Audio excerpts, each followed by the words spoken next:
دعوت اسلام کا آغاز۔ جیم عام دعوت حق۔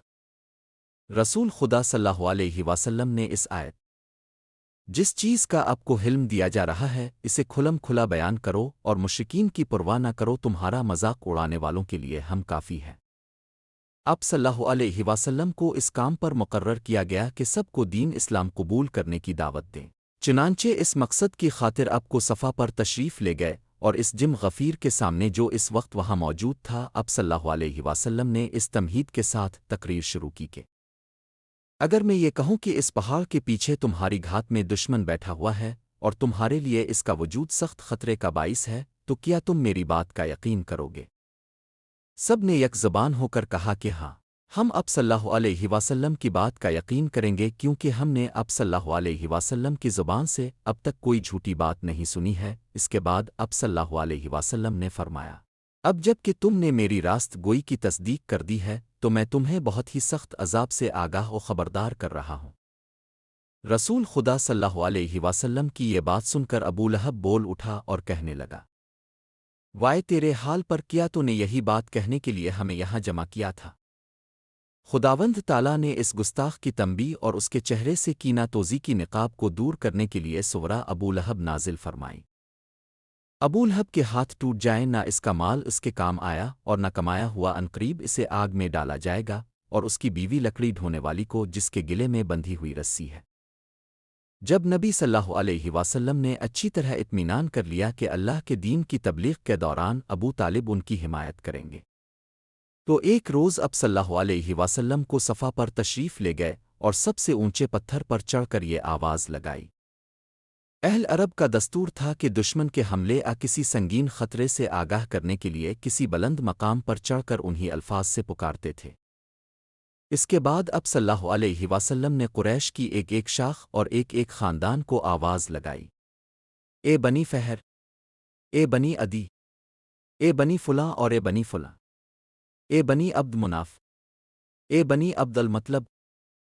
جب لوگوں نے یہ آواز سنی تو کہا، کون پکار رہا ہے؟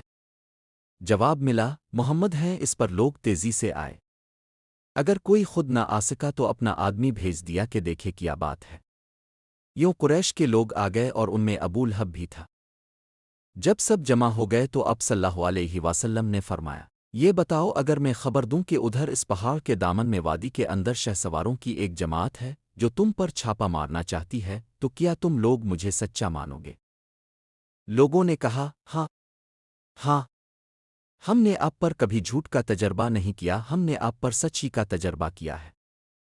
آپ صلی اللہ علیہ وسلم نے فرمایا، اچھا، تو میں ایک سخت عذاب سے پہلے تمہیں خبردار کرنے کے لیے بھیجا گیا ہوں۔ میری اور تمہاری مثال ایسے ہی ہے جیسے کسی آدمی نے دشمن کو دیکھا، پھر اس نے کسی اونچی جگہ چڑھ کر اپنے خاندان والوں پر نظر ڈالی تو اسے اندیشہ ہوا کہ دشمن اس سے پہلے پہنچ جائے گا، لہذا اس نے وہیں سے پکار لگانی شروع کر دی، اصباح، ہائے صبح۔ اس کے بعد اب صلی اللہ علیہ وسلم نے لوگوں کو حق کی دعوت دی اور اللہ کے عذاب سے ڈرایا، اور خاص کو بھی خطاب کیا اور عام کو بھی۔ چنانچہ اب صلی اللہ علیہ وسلم نے فرمایا، قریش کے لوگوں، اپنے آپ کو اللہ سے خرید لو، جہنم سے بچ لو، میں تمہارے نفع نقصان کا اختیار نہیں رکھتا، نہ تمہیں اللہ سے بچانے کے لیے کچھ کام آ سکتا ہوں۔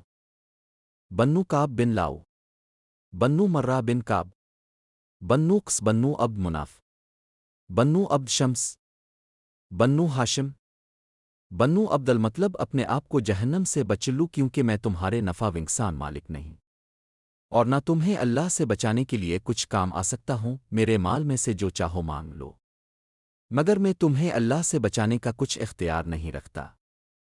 جب تم لوگوں سے پوچھا جائے تو یہ کنایات ہے جسے میں اس کی طریق کے مطابق تر کروں گا۔